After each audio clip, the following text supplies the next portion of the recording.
Hello class, this is Tyler Brumfield. I'm going to be covering some integrated base defense things that you could do for any location that you have for DVs, celebrities, or anything of that nature. For example, today we're going to use an LSU stadium called Death Valley. Now, it's a football field, so it already has some security measures in place, but let's say you had like a presidential visit or something of that nature.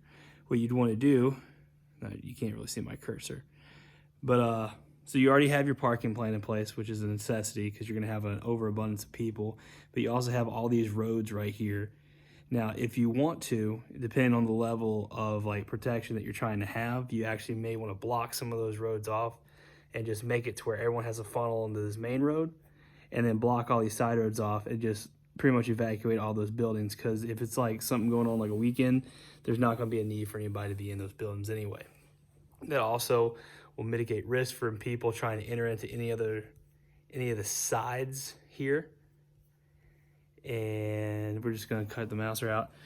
But yeah, so to mitigate any leaks or possible threats that you have. Now, if you want to, in those areas right there, you can actually put up personnel barriers or cages, depending on those entrance and exits, and you can put jersey barriers all along that road right there to make sure no vehicles that are trying to get through can't get through. You'll still have foot traffic, of course, because pedestrians can walk anywhere, but that's what the cages inside the actual facility will be assisting with. If you want to, depending on the level, let's say you have like a former president or something like that coming to one of the speeches, again, your parking lot down here is going to be filled, here's going to be filled. This right here is not going to be so much, but you can have some personnel actually doing close inbound sentry around the stadium to assist with actually keeping those people from getting to the cages, and also it keeps them from trying to slip into the cages.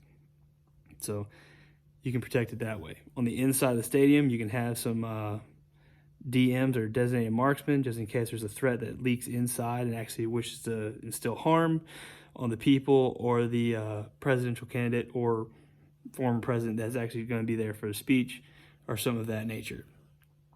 But another thing you can place in around, like especially like right over here, if you're trying to turn this into like an entry control point, you could put up a vehicle barrier. There's some that are actually mobile, and there's some that are temporary. So you could set it in place just for that event and then take it out, depending on the level of the threat that you think you may need to assess.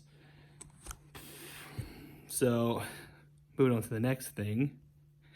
If you have any kind of aircraft that are going to land in here, like Air Force One, or if you have some kind of celebrity just wants to be above and beyond and bring his own personal aircraft, you may want to have some personnel down here to actually be security detail for that aircraft, so that the people inside the stadium won't get near the airplane and try and mess with it or become stowaways. For vehicles entering into this area, if they're larger vehicles like cargo vans or anything of that nature, you may actually want to have a search pit separate from your main entry control point. And then that way you can get those vehicles searched and see, make sure there's not any kind of like bombs, narcotics, or any kind of contraband or anything of that nature in that area as well. So yeah, so basically overall, you'd want to have your close inbound sentries inside as a security detail. Your external would be all out here, would be your outbound sentry. You're going to have traffic control mitigation down here, along with a heavy vehicle somewhere, wherever you think is deemed necessary. And then you'll have your jersey barriers over here, your cages on the thing, and that way you'll have protection from all sides, both active and passive. And then you'll have comm between everybody so they can all talk to one another.